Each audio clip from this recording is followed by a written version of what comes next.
Plutôt potentiel. Ce dans quoi nous sommes plongés, c'est dans les dangers de l'autoritarisme,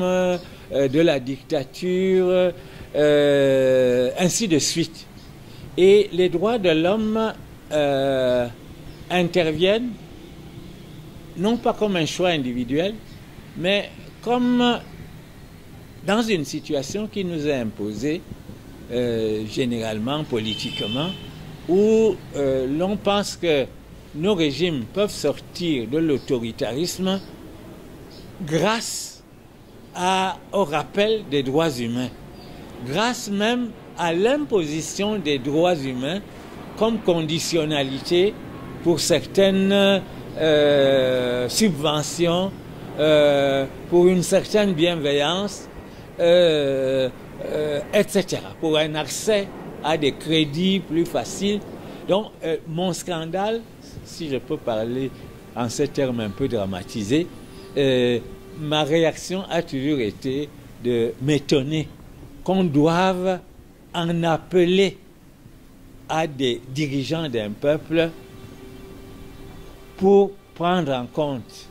les libertés de leurs citoyens en leur faisant, en agitant devant eux des carottes ou des bâtons. Donc, c'est dans ce cas-là que nous abordons le problème des droits humains. On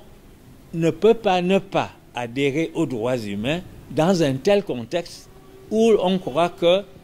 qu'ils peuvent servir à atténuer les dictatures et les violences. Mais, en même temps, les droits humains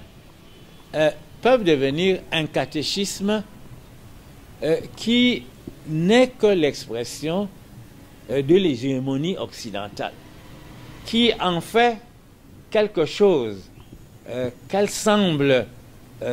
posséder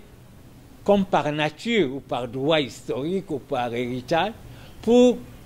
faire la leçon à tous les autres hommes de la terre, en disant nous sommes les gardiens et les promoteurs des droits humains.